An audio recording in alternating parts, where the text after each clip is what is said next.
If there's one thing the WNBA has shown once again, it's that one controversial play can spark conversations far beyond a single game. This time, the spotlight isn't just on Caitlin Clark or Alyssa Thomas. It's also on the unexpected voices entering the debate. A former Indiana Fever teammate of Clark has publicly defended Alyssa Thomas, adding another layer to a story that has already divided fans, analysts, and former players alike. So what actually happened? Why are respected basketball voices seeing the same play so differently? And what does this tell us about the current state of the WNBA? Let's break it all down. The controversy began during the Indiana Fever's matchup against the Phoenix Mercury. During a loose ball sequence, Alyssa Thomas made contact with Caitlin Clark in a play that officials did not penalize during the game. After reviewing the footage, however, the WNBA upgraded the incident to a flagrant 2 and suspended Thomas for 1 game, citing reckless contact to Clark's throat area. That decision immediately became one of the biggest talking points in women's basketball. Indiana head coach Stephanie White strongly criticized the officiating after the game, arguing that dangerous plays against her team, and especially against Clark, are too often missed in real time. Reports suggest White believed the officials failed to protect players adequately during a game that had already become increasingly physical. On the other side, Phoenix Mercury head coach Nate Tibbetts defended Alyssa Thomas, saying she is a fierce competitor rather than a dirty player. He also expressed disappointment with how the league handled the suspension process, arguing that there wasn't enough communication before the decision was announced. Now comes another interesting development. According to recent discussions, former Fever player DeWanna, who was briefly Clark's teammate before joining Phoenix, has been among those connected to conversations defending Thomas. In addition, commentary from former players has questioned whether the punishment matched the play itself. Some argued that while the contact looked concerning, the suspension may have been influenced by public reaction after the videos spread widely online. That perspective doesn't necessarily mean they believe the contact was acceptable. Instead, many of them are making a distinction between acknowledging that the play deserved review and believing it automatically warranted a suspension. That's an important difference. In today's sports environment, slow-motion replays and freeze-frame images can shape public opinion almost instantly. A single angle can become viral before multiple camera views are available. Some analysts believe replay technology helps expose dangerous plays that officials miss. Others believe replay can sometimes make basketball actions appear more intentional than they actually were. Both viewpoints now exist simultaneously in this discussion. The WNBA clearly determined, after reviewing all available footage, that the play crossed the line into reckless contact. That is the league's official ruling. Whether every player, coach, analyst, or fan agrees with that decision is another question entirely. This is where the conversation becomes more interesting than simply asking whether someone was right or wrong. Alyssa Thomas has built a reputation over many seasons as one of the league's toughest competitors. Her style of play has always been physical, aggressive, and relentless. Those qualities have made her one of the WNBA's elite veterans. Physical basketball has always been part of her identity as a player. At the same time, Caitlin Clark has quickly become one of the league's biggest stars, drawing unprecedented attention to every game she plays. Because of that visibility, nearly every hard foul involving Clark receives enormous media attention. That doesn't automatically mean every controversy is exaggerated, but it does mean every incident is examined from every possible angle. That's simply the reality of being one of the faces of the league. Fans are reacting in dramatically different ways.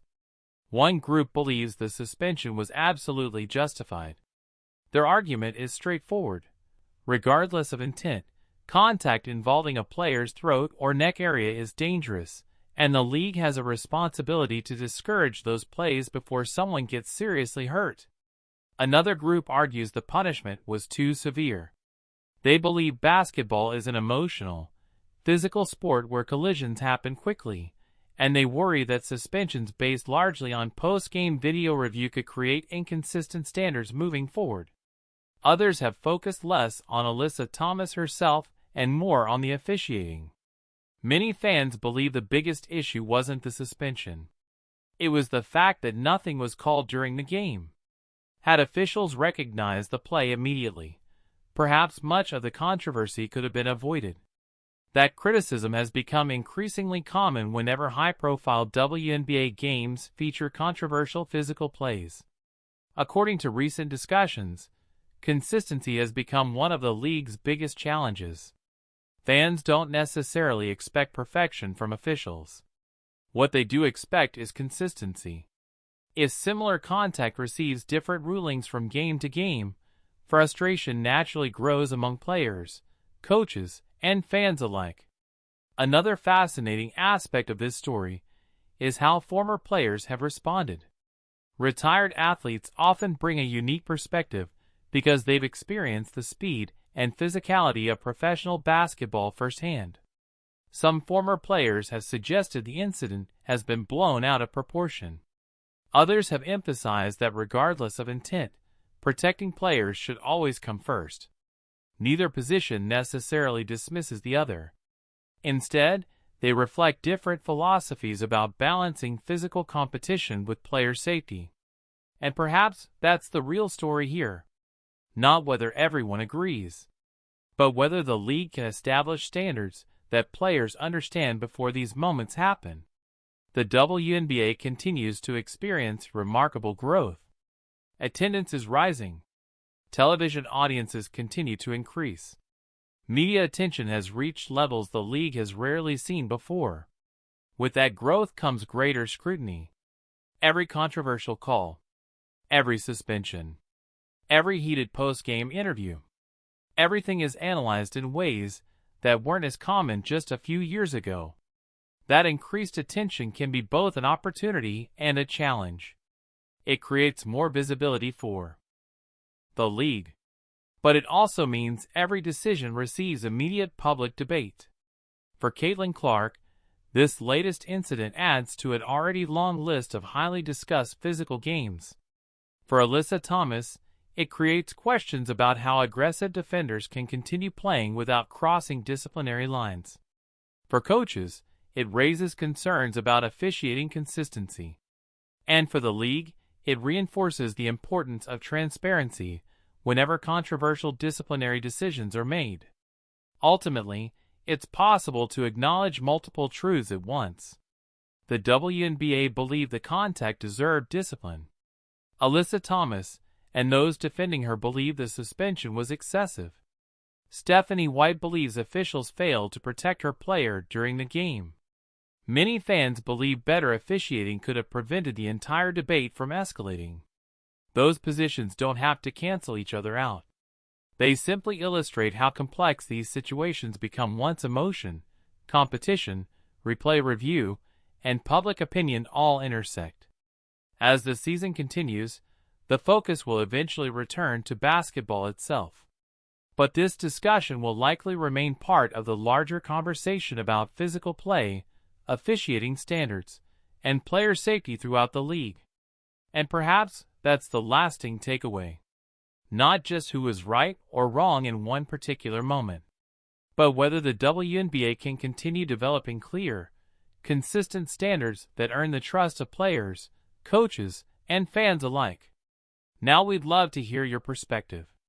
Do you think the league made the correct decision by suspending Alyssa Thomas after reviewing the play, or do you believe the punishment went too far?